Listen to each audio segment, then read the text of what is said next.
Welcome to Real Quick with Gino Giovanni. Yesterday, we had a barnstorm of a lot of things going on, but I'm just going to precise it into three things, and that's the press conference going with Joe Biden. We got the Senate Judiciary Committee meeting with Facebook and Twitter. And finally, we have the Dominion potential scandal taking place. So yesterday, we all learned that, or at least some of us in the know learned that the apparent president-elect Joe Biden, awarded by the news media, is being asked a lot of softball questions, and he's being by the news media, and he's being asked questions that are like, well, about his opponent, and should his opponent, President Trump, concede, and what does he feel about the actions that he's been taking to not give President-elect, quote unquote, the Biden a concession speech or some kind of acknowledgement. And I really don't know what Biden's answers are, I'll be honest with you. But the whole point is, it's just that, and all this will kind of tie in together today, actually. It kind of goes all in one.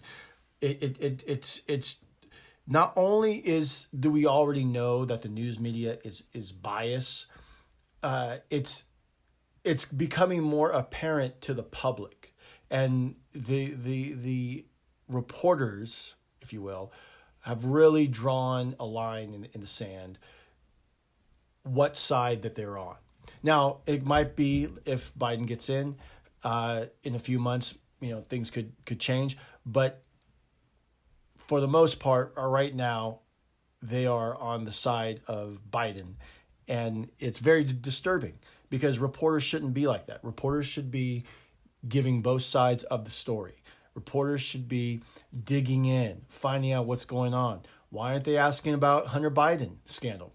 Why aren't they asking about this company called Dominion, and about how potential voter fraud or the counting of ballots for Trump could have easily went to Joe Biden? Why aren't they asking these questions? There's a lot of stuff in here that's going towards the case for President Trump that's actually looking pretty good in my eyes here. That there really is a lot of evidence of maybe not of fraud, but of irregularities when it comes to this election. And a lot of things that just don't add up. And if I was a reporter, I would be digging in and asking these questions. But I don't know why. I don't know who. No one wants to hear these things. That's why no one went to a Joe Biden rally. He's not controversial, or they're not making it controversial. He's a boring guy. However, it's very interesting what's going on here in this election. And yes, it's not over yet. No matter what the news media, social media is telling you, Google is telling you, no, it's not over yet. Those entities awarded this gentleman or it's not even a gentleman really, but they awarded this person the crown of the presidency, and that should not have happened because he did not win anything yet. So don't get it twisted. Again, the fake news. Speaking of fake news, we go into the Senate Judiciary Committee that happened yesterday, and it's actually still taking place. Very interesting stuff. We have witnesses from Facebook, Mark Zuckerberg, who, if you saw the footage of this last night, then you would see so many times Mark Zuckerberg. I never known a person who didn't blink. It was almost rare that Mark Zuckerberg would blink in the camera. And when he was in the camera, and I'm not trying to be mean to the guy, I actually give the guy a lot of credit and respect, but it just was a little odd. His look yesterday, it just staring blank into the camera, but he gave answers to his credit. A lot of times, I think he gave better answers than the Twitter CEO Jack Dorsey, who was also a witness, and a lot of commentators are making fun of his long beard. It is a little odd, I think. And again, I'm not giving the guy any disrespect and his appearance. It's just that I'm not used to having seeing a tech CEO with a long beard. Beard, yes, a long beard the way he is, looks like a mountain man. So that's a little different for me. So I'm trying to, in my mind, get more used to it. But Ted Cruz, though, Senator Ted Cruz from Texas, just ripped and just owned Dorsey yesterday, asking things like, "Are you a publisher? Are you an expert on voter fraud?" And Dorsey's response was like, "No, he's not a publisher," and that Twitter is, basically a free for all. But the Ted Cruz basically had him or explained to him exactly what a publisher is, and that he proved to him that it was a publisher because there's confined areas that Dorsey is put himself in. And then when it comes to the voter fraud, I thought this was very interesting. He's asked, "Hey, look, Mr. Dorsey, are you an expert on voter fraud?" And Jack Dorsey said no. And then he said that, or Cruz continued to say, "Then why are you displaying messages censoring posts against allegations of voter fraud?" And Dorsey was like, "Well, I want to advance the discussion." And Cruz was like, "You aren't advancing, you're censoring the posts." And he displayed a picture of posts that he did that were censored because of that. So it was just very interesting to see Dorsey get owned by Senator Ted Cruz. Every time Senator Ted Cruz comes up, when it comes to these hearings against social media, he just takes these guys to lunch. And I don't know. I mean, these are supposed to be some smart, brilliant men, and they're getting caught. Everybody's getting caught. The news media is getting caught on awarding Joe Biden this fake win. They're asking him these questions that just kind of push the narrative that he's the president-elect. And then now we're getting to the bottom of these social media giants that are acting like they are the purveyors of speech and defenders of what voter fraud really is, but they have no idea, or they're lying. Okay, which leads me to our final topic, which is Dominion and how in question that is. And if you're not familiar with Dominion, it's a voting system. It's actually a U.S.-based company, and they have some machine software that apparently can be easily manipulated to change one candidate's votes to an alternate candidate. So, for example, Trump was up in Pennsylvania, 700,000 votes, and the next day he's losing by 5 figures. That was pretty strange. And apparently coming from one of the prosecutors in the Trump team. Her name is, just gonna read her name. Sally, no, not Sally. Totally blanked on the name right here. Have it right here. Sidney Powell. Sidney Powell claims that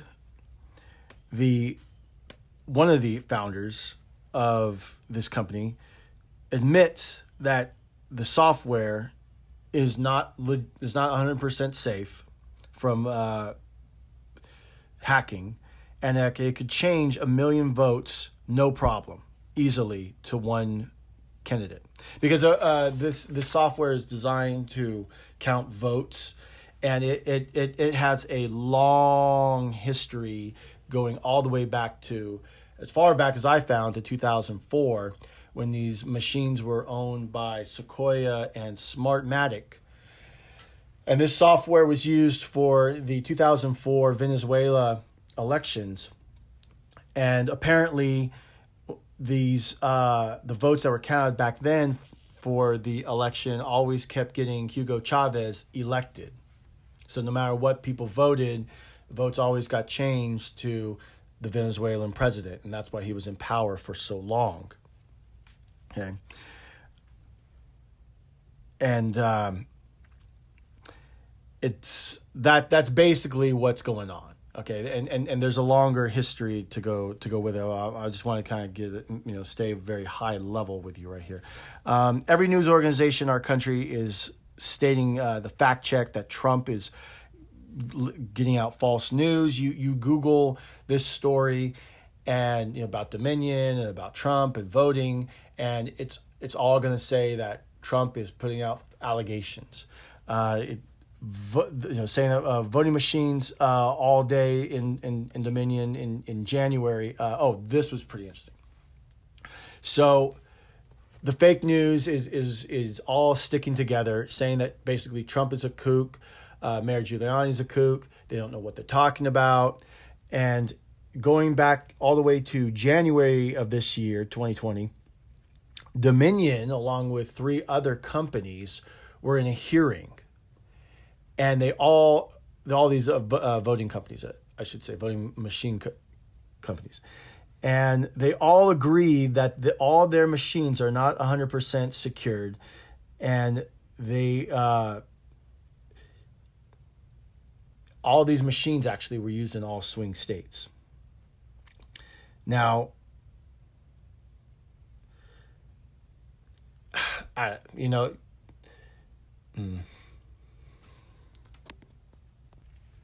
And if you go to the Dominion website, it'll also show you that the AP and the state of Michigan fact check dispute any claims that President Trump is putting out. And it's very interesting, too, because the AP is basically just saying that Trump's wrong. That's it. That's our fact check. Trump's wrong.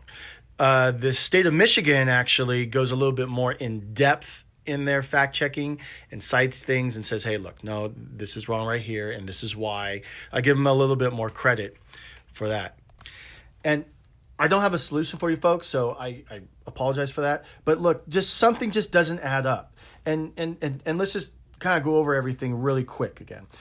Democrats concerned about irregularities since the 2016 election. Okay, they all were saying that there was votes were tampered with by the Russians, right? We fast forward to this hearing committee in January of 2020 with 3 voting system companies all concluding, and one of them being Dominion, they're all concluding that their software is not 100% safe and could be hacked. We go back to early 2000s and 2004, and software for Dominion by Sequoia Smartmatic has been tampered with in the Venezuela election. It's also, by the way, going to America. In 2006, there was a case in Chicago that the same software, the same company, also had votes tampered with in a Chicago election in the midterms. If you go to YouTube, videos all over YouTube now to show how hacking these machines is easy, and that's proof that they all malfunction. And then we also see like Trump rallies brought out all these people, all these Trump supporters. And Republicans on election night had big wins. Biden's rallies brought in like 6 people. And Democrats had a big loss that night. And we're also finding ballots that haven't been counted. Like in Georgia, 2,600 ballots were found that were not counted. And it looks like they all went for Trump. We also have hundreds, and I mean hundreds of sworn affidavits.